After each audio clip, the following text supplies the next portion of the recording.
you will guarantee your success when you don't outsource it to the opinion, the validation, or the idea of another person.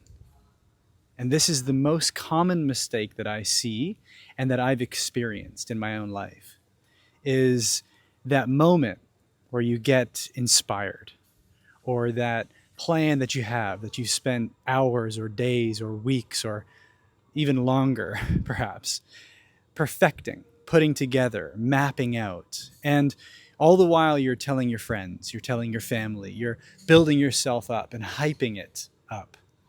And maybe you get started, or maybe you don't.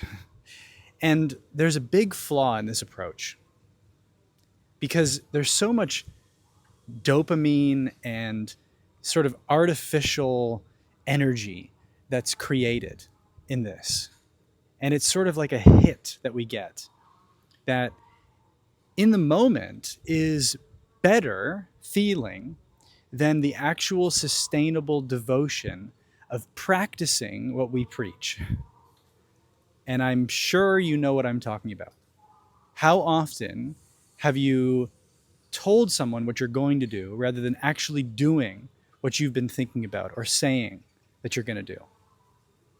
Because there's something so much more instantly gratifying to get that validation or that approval or that congratulations or that encouragement from somebody else than to actually go through with it and follow through on your own promise. Live up to your own standards.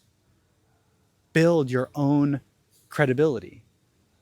And that is this path of devotion, of, yes, feeling from an intuitive, inspired place what it is that you want to do, what you want to create, who you want to be, that vision, that aim that you have that is true, but then to commit, to vote, to devote yourself, to go all in. And the thing is, it can change.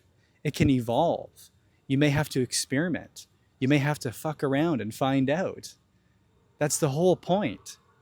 It's not about getting it right off the bat, but it's about getting started and devoting yourself to something bigger than yourself. Because fears will come up, doubts will come up, rejection will come up, and all of that is the overcoming of your own limiting beliefs, of your own self-sabotaging mechanisms, of your own insecurities.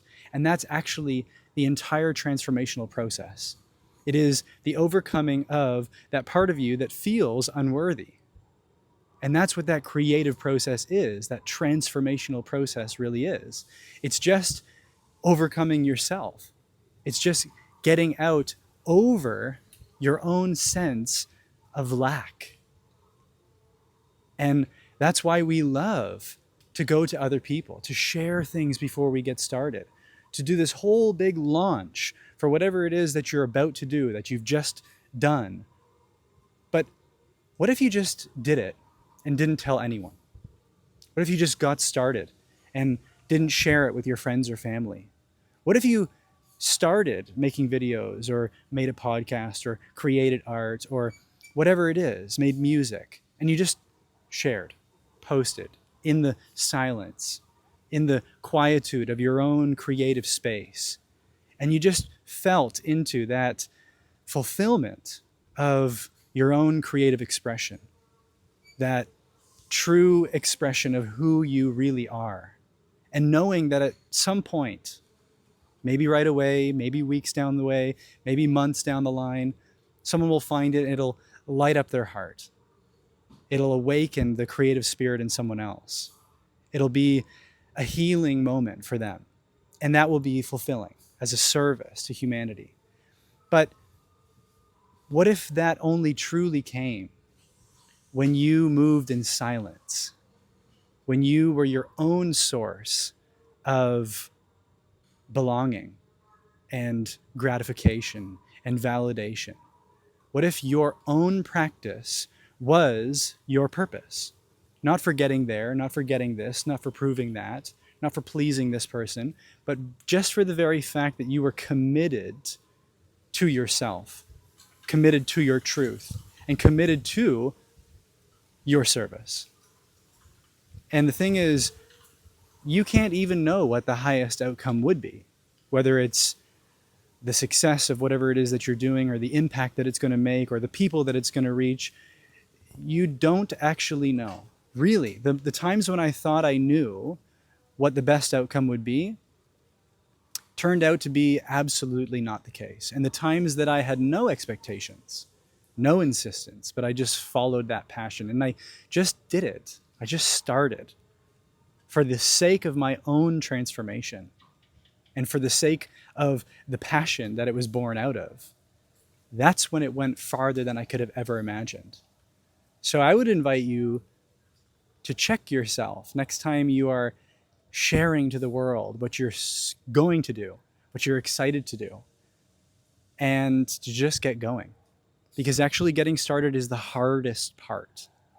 And the momentum that comes from starting and not getting those hits of validation along the way is the sustainable path. And the sustainable path is the path of least resistance, because it is your devotion and your passion and your inspiration that is coming from a higher faculty of intelligence, from an intuition. And that's what you can trust. And the staying power that comes from that devotion, is a fuel for your creativity, for your own fulfillment, and for your freedom and for the freedom of others that will be touched by it, that you cannot replicate. You cannot fabricate it.